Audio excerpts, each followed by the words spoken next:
Welcome to the Dental Team Podcast. I'm your host, Kiera Dent, and I have this crazy idea that maybe I could combine a doctor and a team member's perspective because let's face it, dentistry can be a challenging profession with those two perspectives. I've been a dental assistant, treatment coordinator, scheduler, biller, office manager, regional manager, practice owner, and I have a team of traveling consultants where we have traveled to over 165 different offices coaching teams. Yep, we don't just understand you, we are you. Our mission is to positively impact the world of dental, and I believe that this podcast is the greatest way I can help elevate teams, grow VIP experiences, reduce stress, and create A-teams. Welcome to the Dental Team Podcast. The Dentist Money Show, where we help dentists make smart financial decisions. I'm your host today, Ryan Isaac, joined by longtime friend and consultant, smart person extraordinaire, Kiera Dent of the Dental A-Team. Kiera, thanks for being here. What's going on? How you doing? Yeah, so fun to be here. And Ryan, sometimes you get on podcasts and people say like my friend, and like friend is a loose term. Everyone's a friend. But you guys, truly, Ryan and I think we were siblings in another life. You were one of my dearest friends. I see you as a brother. Both have red hair. We do both have red hair, and we literally do chat a lot, and we do have an affinity for Taylor Swift. So, I don't know if you've shared that, Ryan, or not, but if not, I just shared it. People might know that about me. Cereal and Taylor Swift is what I'm known for, besides a bad nickname from the Dentist Money Show. But anyway, thanks for being here. Yeah. I was going to say, and if people don't know, Ryan and I have toyed with the idea, so I don't know if anybody out there likes this idea or not. Ryan, I'm putting it out to the world to see if they even want us to do it. We were contemplating doing a cereal podcast where we'll actually try all of our favorite cereals on a podcast, all the bad cereals, all the cereals. We're actually thinking of having a cereal podcast one day. Yeah. People hear cereal and they're like, isn't there already a big podcast called Cereal? And we're like, no. We're literally going to eat bowls of cereal and then give financial advice to dentists and their businesses. Correct. That's what we're going to do. Yep. It's going to be great.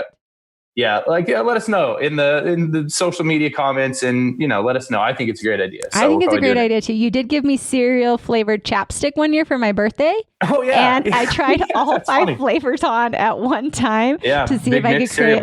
Yeah, I was trying to create a new cereal flavor. Exists somewhere. It was actually terrible. I would not recommend anyone ever do it. Don't do it. All right. That's fair.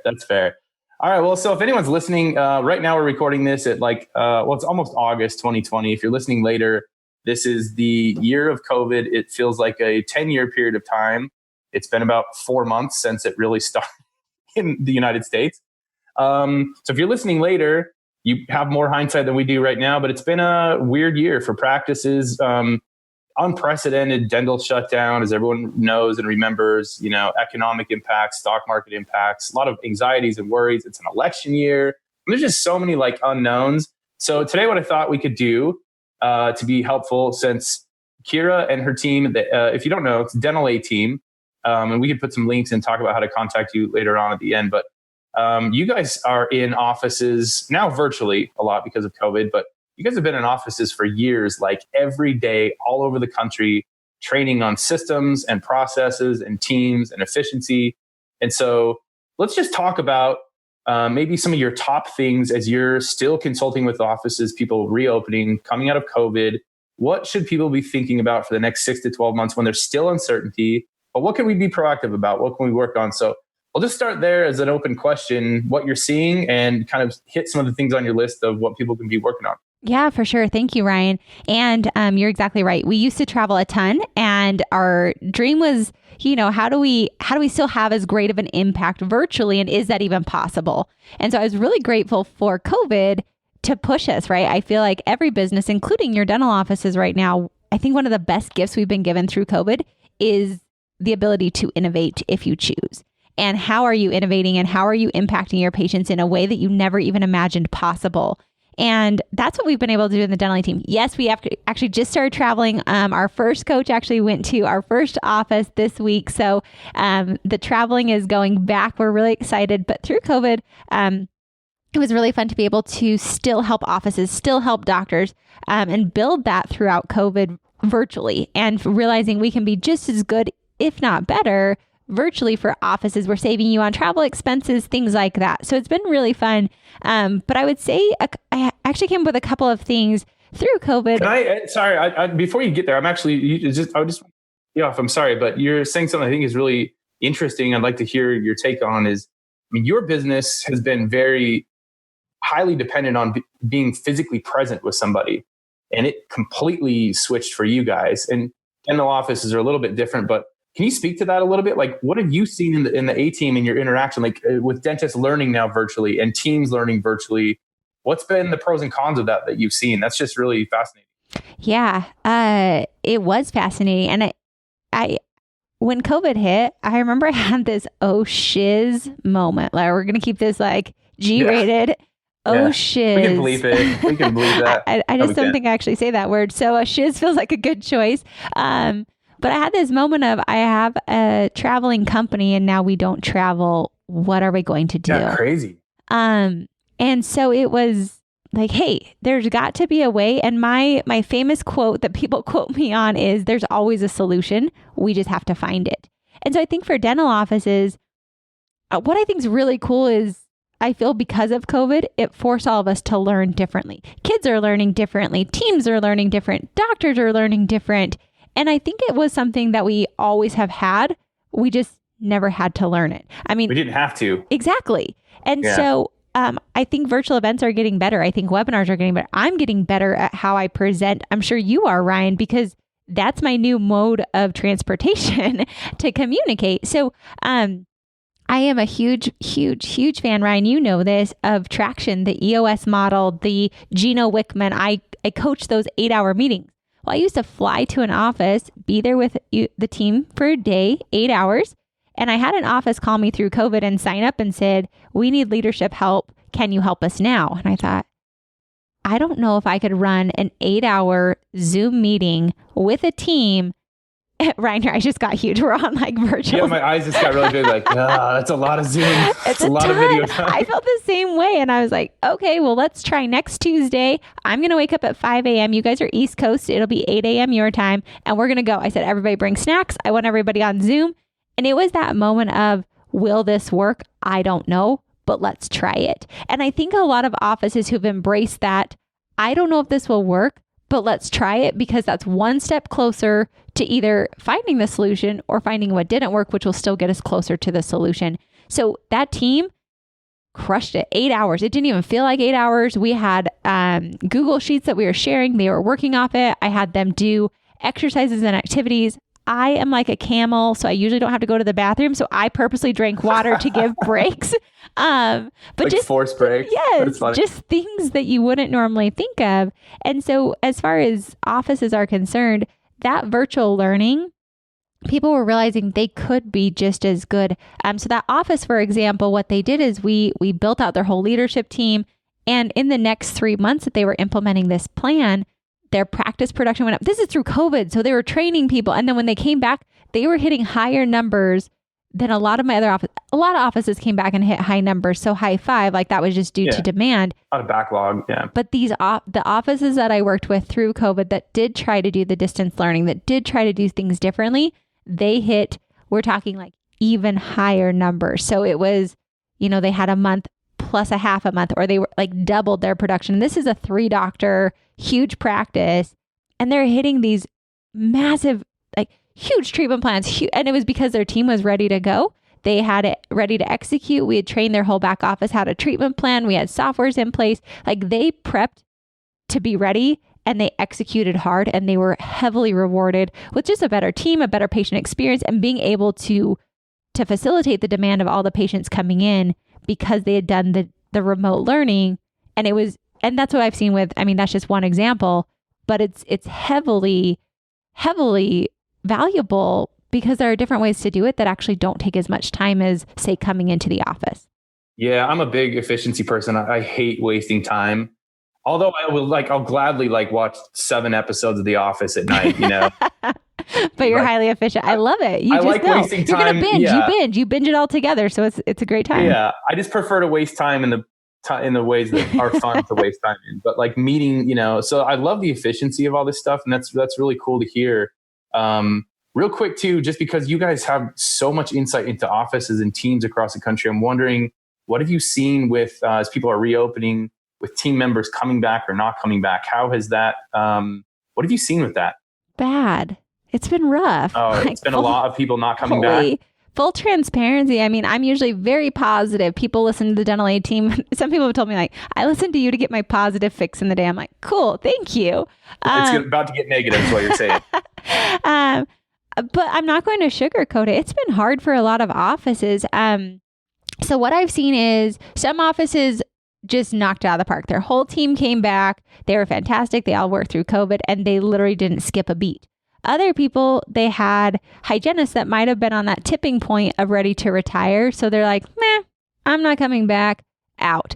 I would say the hardest department has been hygiene, hands down. The hygiene world, there's not enough hygienists to go around. A lot of hygienists, if they were having babies, they just didn't want to come back to work because of risk factors, or if they had family that was a risk factor.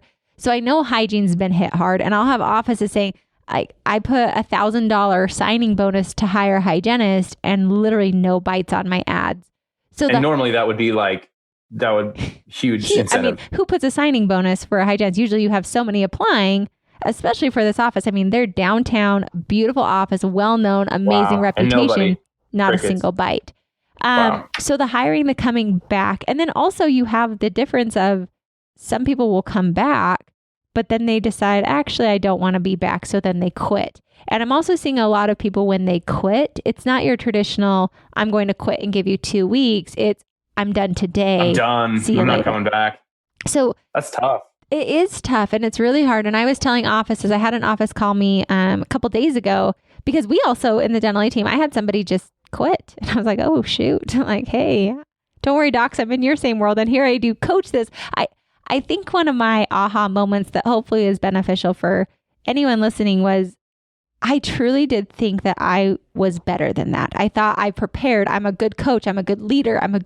This is what I do for a living. So I should be exempt. Or I've heard doctors say, I've treated my team so well. So we almost have this expectation that we should be exempt from people quitting on us haphazardly, or, is that a reflection of my poor leadership or what I haven't done? And I do think ask yourself those questions, but also realize none of us are exempt from anything. And that was a really big humbling moment for me. And I know a lot of our offices, but I had an office say, Kiera, I've done everything. And I was like, okay, well, I'm just going to throw out what we did to hire. I was running 3 ads simultaneously with different titles. So on Indeed, literally 3 different ads. So I said, you could have a dental office manager, you could have a dental business implementer, you could have a dental, and just come up with different names and see which ad performs better. But I'm literally running 3 ads on Indeed, 3 ads on ZipRecruiter, 3 ads on Craigslist, all simultaneously. So I've got different answers so I can see which response actually is the best ad that's performing. But I'm literally interviewing like a machine. As soon as those resumes would come in, I had somebody on them that would text them and call them. We sent scenarios. We had certain things in our ad, like put your favorite ice cream flavor in the subject title and answer these 3 questions. If they didn't, they were out. So we weren't wasting our time with just the people applying for jobs. But I asked an office, I said, are you doing that? Are you running 9 ads a day and you're literally calling every person that comes through? And she's like, no, I'm not. And I said, okay, cool. Let's go to there. So I really think it's, and I've gone through a lot of different podcasts and there's a lot of hiring, but to your question, it's been hard. It's been really hard. A lot of offices have struggled with this. And so I say, okay, let's look at what we are today. So offices, for example, who can't find a hygienist. I said, okay, what could we do with the hygienists you have? I have an office I was brainstorming with where we literally are taking the doctor on Fridays because she has availability for 6 hygienists to work, but doctor's taking up 3 columns. And I said, what if on Friday we stop doctor at say 12 o'clock, but we bring in our other hygienist who could be working and we open up 6 bays from 12 o'clock to 4 o'clock. Well, if we open that up, we would have, or what if we even ran assisted hygiene? Because our assistants could stop. We have our other hygienists working. We could open up 6 columns of hygiene just with a little bit different schedule on a Friday. Maybe we were used to working until 3 o'clock, but we shut doctor off 3 hours earlier. So we do better treatment planning and we build that schedule a little smarter. But I've been able to open up 50, 60, 70 hygiene spaces without changing people's hours just by thinking smarter and more strategically. So you don't actually have to hire another hygienist. Let's think outside the box. I tell I tell a lot of offices, when everybody's zigging, you should be zagging. So if they're all placing tons of ads for hygiene, place a better ad. Let's make a better ad. Let's have a better title. Let's beat our competitors, but also let's zag in the fact of how do we work with what we have to fulfill the needs, and let's just think outside the box. Are you guys sick of trying to figure it out on your own? I know I am. When I'm trying to run a business, sometimes I just think like there's got to be a better way to do this. And so for me, my answer has been to find someone who's done it and does it really, really, really well. Like I'm talking the best of the best of the best. I want someone who's been in my shoes, somebody who understands what I'm going through. When I was looking for the consulting business, I found a coach who literally has run a consulting business. Well, that seems like the perfect fit. So you guys, right now, we have a few spaces open in our Platinum Consulting. That is in the consulting where we actually come to your practice. We help you get systems implemented. We don't just tell you what systems to implement. We actually implement them with you and for you. You guys, it is one of the best investments I've ever made is to hire a coach who understands the business I'm in, who's lived it, who's done it. And that's what we in the Dental team do. We literally physically fly to you. So if you're sick of trying to figure it out on your own, if you just want somebody who understands you, join our Platinum. I'd love to have you. I'd love to have our consulting team come out and see you, be in your office, be with your team, and truly help you get onto the easy path of dentistry. It doesn't have to be hard. So join us in the Platinum. We'd love to have you. I think that's like if there's a takeaway from how to just keep going during all this stuff this year, that's probably the takeaway is like, it is what it is. So how do we keep going and make the most out of what we have, which is like why all this Zoom meetings and, all these like web conferences and webinars are so helpful and so important. It's like we've had it, but we've used the crutch of like driving to someone's office or flying there and sitting in person. And so now we just use what we have. That's really cool insight. Thanks for sharing that. I've been wondering about that. I've heard, from offices all over the country, just mixed stories about that. I've wondered how that's impacted people. I'll bet it's a big deal. So, well, let's jump to some of the tips that you had in mind. There's two already. So we're just gonna. We can stop right now. Just keep asking me questions. Ask the questions because sometimes I do think you hear from doctors, and I think sometimes the best pearls of information. I have a list over here. Like, what could you guys do?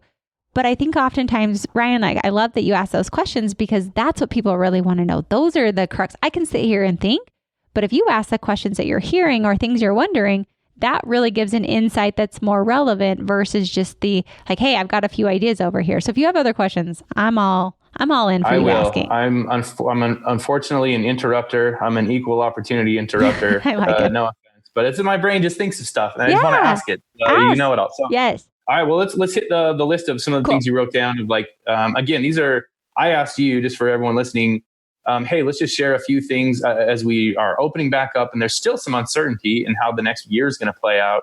What can people be doing to have more efficiency and organization in their teams and processes and systems? So we'll just start with what you were thinking about. Okay. And I love teams. Like, let's just get like that excitement of teams. You guys, your team is the best investment you can ever make because they're going to ultimately drive you to success. They're going to drive you to that VIP patient care. So I think it's really important to and gosh, as a leader, sometimes I want to sit in my own world of just like, this sucks. Embrace that suck of how hard this is. And then move on to see how can I help my team? What can I do? How can I show up the best? So I would suggest my first idea that came to mind was to embrace and instill a culture of pivot and pivot quickly. Cool. Teams get frustrated when expectations aren't met. We all do. So if you can set an expectation of we're going to be pivoting, we're going to be working harder, we're going to be trying things that might be unconventional because at the end of the day, we either innovate or we die. And we're an office that's going to innovate and pivot quickly. And so I think if you can start to create that culture in your practice, well, now we don't have an office that's angry because we're trying things that we've never done before. We're doing things that are unconventional off the map. And the reality is, no, what we're doing is we're just pivoting as an office. That's our culture. And the faster we can pivot, the better we'll be. So great, that didn't work. Let's pivot, try something else. Pivot, try something else. And if your team can adopt this culture and you as a doctor can adopt this culture, these change. I mean, thank you 2020 for like, seriously, what? I have no clue. Every month I'm like, oh shoot, we're about to flip the calendar again. Like, what's the Jumanji curse that's coming at us this month? Like, seriously, what has happened? Plague is coming. I know. I do what's the new shortage that's on the horizon? Yes. And so I think, but that's also life. And so if you can create a culture of pivoting quickly, your team will have less frustration, less misexpectations, because that becomes the culture of your office. So I'm curious, you mentioned one earlier, and there's probably dozens and dozens, and probably is really specific to each office. You mentioned the one about pulling the doctor off the calendar during certain hours and doubling down on hygiene or assisted hygiene. Any more come to mind, like any more unconventional pivots you've seen or help people implement? And I know it's probably very individual depending on all the specifics of the office, but any of those come to mind that are like unconventional pivots that you've seen people try? Yeah, absolutely. One of them is, traditionally, we would walk patients up to the front and they would get a treatment plan in the front. Well, in the dental A team, my dream is for offices not to have treatment planning in the front, but actually to do treatment planning in the back with your assistants and your hygiene team. So while this feels off the chart, don't worry, this is like sneak attack dental A team on you. That's our elite practices. So this is something new, and there's so many cool softwares and platforms. Like Medento is our favorite, and they actually have made it so simple for your back office team. If your front office team already has the insurance information in there, where your back office team can actually present treatment plans, can sign, can schedule in the back. Well, I know a lot of dental assistants and hygienists who have told me, heck no, Kiera, I don't talk money with our patients. That is a totally unconventional topic. And my thoughts are, okay, well, let's talk about why you don't talk money. And usually when I get down to the root of it, the reality is fear. They don't want to misquote or present something and have that patient mad at them later. Yeah, totally. So then if we can get a better system up front of really truly getting the insurance dialed in, giving our team verbiage of how to speak about insurance and what insurance is. I didn't know as a dental assistant. I remember I became a patient. I had this weird freak accident and I was at the dental office a lot. And you guys, I had been a dental assistant for probably at this point 7-8 years of my life. I'd been in the field for quite a while. And I remember this other office that I went to for a bunch of cosmetic work. They told me, they said, Kiera, insurance is like a coupon. And so you get about $1,000 of a coupon a year, and we're going to use that coupon. And then the rest of it's out of pocket. So it's very different than medical insurance. I remember them just using the word coupon. I felt like my mind was blown because I actually understood what dental insurance was. It's not this end all be all catch all everything. It's literally a coupon. I get a discount off of the things, but I still have to pay money for them. And so helping your back office team understand what insurance is, how to explain insurance, being able to read a ledger. I've literally taught an entire office of 15 people how to read a ledger in your dental software. So if a patient asks, why is my bill this? They literally can go back up through the ledger. And so empowering your team, teaching them, role-playing those tools, presenting treatment plans, asking the hard questions that the patients will ask so they actually know the information.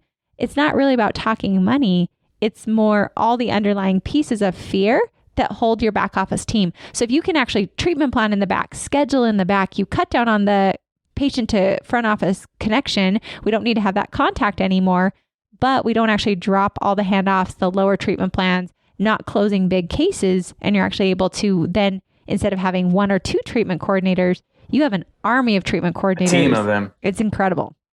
That's really cool. Awesome. Thanks for sharing that. I'm sure there's tons of these things, but yeah. And so you're saying that the flow of patients like to the front office where they normally would do this stuff in a lot of places that because of health code and COVID, that it's not being done, right? They're ushering people out of different doors and they're not letting people be with like in the front waiting room. Yeah, that's so cool. That's awesome. All right. Okay. I guess that was number one. This could be number 7 for all I know, but that was something. It was instead of numbers, these are just bullet points. There we go. I like the bullet points. That feels better. Yeah. Yeah. What's your next bullet point? What's the next one you had? So the next one for helping teams be successful coming back from COVID. This is going to sound so basic. And Ryan, remind me of the quote because I always get it wrong. You told me on the phone, gosh, this is months ago. And I think you said, and I always switch up, so that's why you correct my quote. But it was just because mine's probably wrong too. Just because it's simple doesn't mean it's easy. That's good enough. Is that it? Or is it exactly. Just because it's easy, it's not simple? Which one is it? No, I think it's just because it's simple doesn't mean it's easy. Okay, Yes. fantastic. It's like telling someone, hey, save 20% of your income. That's pretty simple. It's just 20% of income. But like that is not an easy job to keep up for 30 years of your life. Yes. And that's simple is not easy. No. And that's where, because I always think like easy, hard. So I know that's my last word. So just because it's simple, and a lot of these things are going to seem very simple, but that doesn't mean it's easy to implement. So just knowing that there's compassion and love with these tips, because half the time you're just dealing with the mayhem of convincing your team members not to like that COVID's not coming into our practice and we're okay, even if it does come. And so the next thing I was thinking of to help your practices, again, it seems very simple, maybe not as easy, is to have more communication. In times of fear, the way to alleviate fear is to give facts, not make it worse than it is, but also not sugarcoat the reality of where we are. And so really communicating with your team. I know a lot of offices have implemented, my favorite is WhatsApp. I do a WhatsApp group, and you can have maybe a hygiene group or a dental assistant group or a whole team group, but being able to deliver information quickly and simply to your whole practice, and then having them have an easy way to respond, which is why I like WhatsApp, because you can actually respond directly to a message that's asked. Some offices love Slack. Some offices love, I don't know, there's lots. I personally don't. Shout out to Voxer. Voxer. So many people love Voxer. Yeah. For me, I'm always on the road, and I'm like, that's why iPhones have a way to like transcribe your message, so I don't have to actually listen to it. Yeah, Siri does such a great job with that too. It's usually pretty terrible. It's fine. But like any of those things that are quick and efficient for your team, because the reality is more communication is going to alleviate fear. And so often we in leadership, I'm guilty of this. I'll be making new plans or we'll be changing things because things change so quickly. But then my team members who are maybe one or two people removed from me that aren't always in my inner circle, they might be missing key factors that could make their life much easier. And so really ramping that up again, this is a very simple thing that's maybe not as easy to implement. So I would try any of those things. I personally don't recommend having it in group text messages because I feel that's your team member's personal space, and pulling it out of there. Also text messages, I know we've all done it. I've done it where you accidentally read it and open it, and then there's no way to unread it. You forget about You're it. Toast. Yeah, you don't go back to. You got 100 texts. Yeah, yes. I think that's totally like a simple but not easy thing. And I mean, just having seen our own company go from 2 of us to now, I think more than 30. I swear, as soon as you're over like 5 or 6 people, communication is it's hard, and you have to be very deliberate about making sure everyone's in the loop and over communicate sometimes, and you still mess it up. It's tough. One thing I've seen you and the 18 post about a lot. Forgive my ignorance if this isn't in the category, but it seems like it is. You talk a lot about like team huddles and team meetings, and you're always like so stoked when your offices that you coach are like implementing team huddles. Does that fall in this category of communication? Does that help? Yes. Is that part of that system? Yes, 100%. Those morning huddles, yes, they look different, but it's that quick connection. Let's talk about the highlights. Let's talk about the wins, all of that, and make it very quick and succinct. And oftentimes this might be an area where you actually clean house and cut all the fluff that wasn't necessary, because complexity is the enemy of execution. So having a very simple, concise morning huddle that delivers the facts but keeps everybody on the same page. For offices that are on swing shifts or they've got different team members trickling in at different times, literally record your morning huddle, pop it into WhatsApp or wherever it's HIPAA compliant in your practice, and have your team literally watch that. You can you can actually see who viewed it, so you can make sure they're all watching it. But that helps to add that communication in there. So many offices just try like a little checklist, and most of the time those get missed. But the quick video of morning huddle, or they can pop in. You could have it virtual where it's Zoom, so everybody could just pop in.